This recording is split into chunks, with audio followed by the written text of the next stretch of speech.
കോളിളക്കം സൃഷ്ടിച്ച മുംബൈ നാസിക്കിലെ ടാറ്റ കൺസൾട്ടൻസി സർവീസസിലെ ലൈംഗിക അതിക്രമ കേസിൽ പ്രധാന പ്രതിയായ HR മാനേജർ നിദ ഖാൻ അറസ്റ്റിൽ.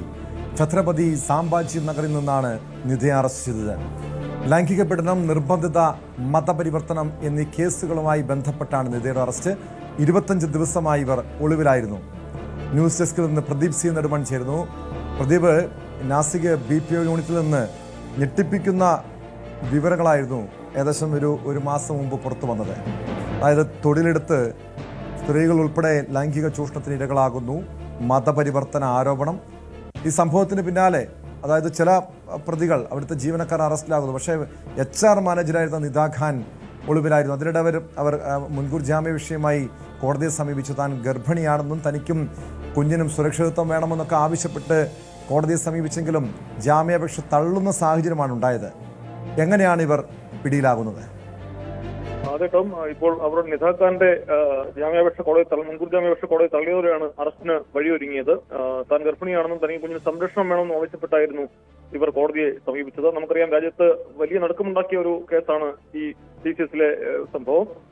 അതിനുശേഷം അത് രാജ്യവ്യാപകമായി ചർച്ച ചെയ്യപ്പെടുകയും ചെയ്തിരുന്നു. ഏതാണ്ട് കഴിഞ്ഞ 25 ദിവസമായി നിദ ഖാൻ ഒളിവിൽ കഴിയുകയായിരുന്നു. ഇന്നലെ മുംബൈ സംഭാജി നഗറിൽ നിന്നാണ് ഇവരെ അറസ്റ്റ് ചെയ്തത്. ഇവരവിടെ രഹസ്യമായി ഒളിവിൽ കഴിയുന്നു എന്ന വിവരം പോലീസിന് ലഭിച്ചിരുന്നു. തുടർന്ന് പോലീസ് ഈ ഫ്ളാറ്റിൽ നിരീക്ഷണവും ശക്തമാക്കിയിരുന്നു. ഇതേ തുടർന്ന് ആണ് ഇപ്പോൾ അറസ്റ്റിന് വഴിയൊരുങ്ങിയത്. മജിസ്ട്രേറ്റ് മുമ്പിൽ ഹാജരാക്കി നിധയെ റിമാൻഡ് ചെയ്തിരിക്കുകയാണ്. അതിനുശേഷം അവരെ കസ്റ്റഡിയിൽ വാങ്ങി കൂടുതൽ ചോദ്യം ചെയ്യലിനും മറ്റുമായി നാസിക്കിലേക്ക് കൊണ്ടുപോയെന്നാണ് വിവരം.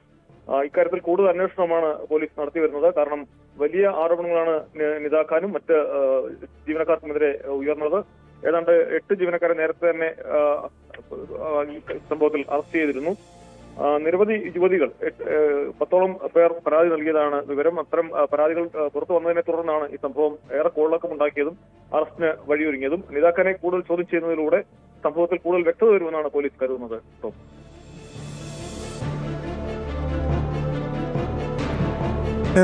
ഈ കേസിൽ വിദേശ ഇടപെടലുകൾ, ബാഹ്യ ഇടപെടലുകൾ ഉണ്ട് എന്ന രീതിയിലുള്ള ചില സംശയങ്ങൾ ഉണ്ടായിരുന്നു. പക്ഷേ ഈ സംഭവവുമായി ബന്ധപ്പെട്ട് ജീവനക്കാരിലേക്ക് മാത്രമാണ് നിലവിൽ അന്വേഷണം എത്തിയിരിക്കുന്നത്. NIA അടക്കം, അതായത് ദേശീയ അന്വേഷണ ഏജൻസികളടക്കം ഈ സംഭവത്തെക്കുറിച്ച് കൃത്യമായി പരിശോധിച്ചിരുന്നു, അന്വേഷണം നടത്തുന്നുണ്ട്.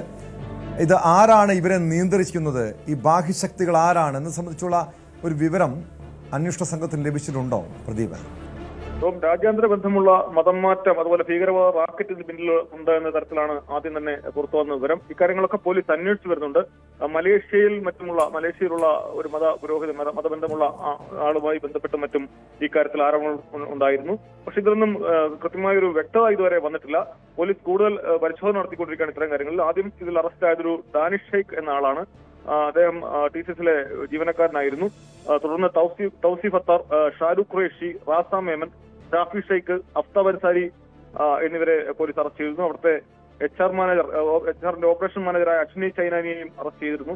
ഇവരെല്ലാം തന്നെ TCS പുറത്താക്കുകയും ചെയ്തിരുന്നു. എന്നാൽ TCS കാര്യത്തിൽ കൂടുതൽ നടപടികൾ എടുത്തിട്ടുള്ള ഒരു ആഭ്യന്തര അന്വേഷണം പ്രഖ്യാപിച്ചിട്ടുണ്ട്. സംഭവത്തിൽ ആഭ്യന്തര പരാതി, അതായത് ജീവനക്കാരും പരാതി നൽകിയിട്ടില്ലെന്നാണ് TCS ഉയർന്ന ഉദ്യോഗസ്ഥർ പറഞ്ഞിരുന്നത്. തന്നെയുമല്ല, നിദ ഖാൻ അവിടെ HR മാനേജർ അല്ല, പ്രോസസ് അസോസിയേറ്റ് എന്ന തസ്തികയിലാണ് ജോലി ചെയ്തിരുന്നതെന്നാണ് അവർ അവകാശപ്പെട്ടിരുന്നത്. എന്തായാലും അവിടെ ഒരു ആഭ്യന്തര അന്വേഷണം ചീഫ് ഓപ്പറേറ്റിംഗ് ഓഫീസർ RD സുബ്രഹ്മണ്യന്റെ നേതൃത്വത്തിൽ ആഭ്യന്തര അന്വേഷണം TCS നടത്തുന്നുണ്ട്. പക്ഷെ അതിന്റെ ഒന്നും വിവരങ്ങൾ പുറത്തു വന്നിട്ടില്ല. പോലീസ് വിശദമായ അന്വേഷണം നടത്തുന്നതിലൂടെ മാത്രമേ ഈ നമ്മളെ കേട്ട വിവരങ്ങളൊക്കെ ശരിയാണോ എന്ന കാര്യത്തിലൊരു വ്യക്തത വരികയുള്ളൂ. എന്നാലും വിശദമായ അന്വേഷണമാണ് പോലീസ് നടത്തിക്കൊണ്ടിരിക്കുന്നത് കേട്ടോ.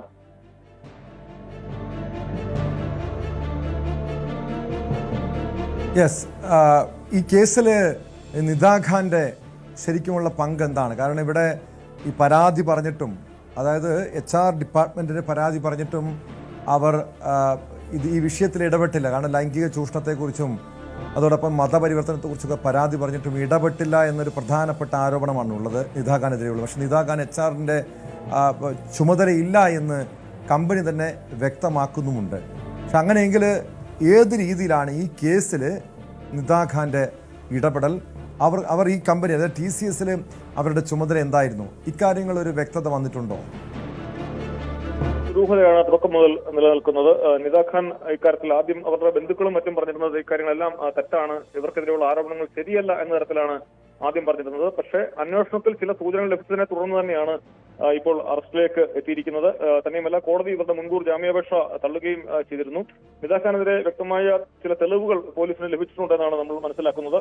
കാരണം ഈ അവിടെ പീഡനം നേരിട്ടതായി പറയുന്ന പെൺകുട്ടികൾ ഇവർക്ക് ആദ്യം ഇവരെ സമീപിച്ചിരുന്നു, മറ്റ് അധികൃതരെ, കമ്പനി അധികൃതരെ സമീപിച്ചിരുന്നു. എന്നാൽ ആ കാര്യത്തിൽ നടപടി ഉണ്ടായിട്ടില്ല എന്നാണ് പറയുന്നത്. അതീവ ഗുരുതരമായ ആരോപണങ്ങളാണ് ഇവർക്കെതിരെ എല്ലാം ഉയർന്നിരുന്നത്. നിർബന്ധിതമായി മതപ്രവർത്തനത്തിന് പ്രേരിപ്പിച്ചു, അതുപോലെ ലൈംഗിക ചൂഷണത്തിന് ഇരയാക്കി തുടങ്ങി നിരവധി ആരോപണങ്ങൾ ഇത്തരത്തിൽ ഉണ്ടായിരുന്നു. അതുപോലെ ഇവർ സംഘടിതമായി പിന്നോക്കം നിൽക്കുന്ന പെൺകുട്ടികളെയും മറ്റും സമീപിച്ച് ജോലിക്ക് ഇവിടേക്ക് എത്തിക്കുക പോലും ഉണ്ടായിട്ടുണ്ടെന്നാണ് പറയുന്നത്. അത്തരത്തിലുള്ള കാര്യങ്ങളൊക്കെ അന്വേഷിക്കുന്നുണ്ട്. ഇത് കേന്ദ്ര ഏജൻസികളും മറ്റും അന്വേഷിക്കണമെന്ന ആവശ്യം അവിടെ ചില സംഘടനകളും മറ്റും ഉയർത്തുന്നുണ്ട്. ഇത് തീവ്രവാദ ബന്ധവും മറ്റും അന്വേഷിക്കണം എന്ന തരത്തിലേക്കുള്ള ആവശ്യങ്ങളും ശക്തമായി ഉയരുന്നുണ്ട്. എന്തായാലും വിശദമായ അന്വേഷണമാണ് ഇക്കാര്യത്തിൽ നടന്നു വരുന്നത്. നിദാ ഖാനെ കൂടുതൽ ചോദ്യം ചെയ്യുന്നതിലൂടെ ഇക്കാര്യത്തിൽ വലിയ വ്യക്തത ഉണ്ടാകും എന്ന് തന്നെയാണ് അന്വേഷണ സംഘം കരുതുന്നത്. കേട്ടോ, വ്യക്തമാണ്. പ്രദീപ് സിംഗ്. കൂടുതൽ വാർത്തകൾക്ക് news 18 Keralam YouTube channel subscribe ചെയ്യുക.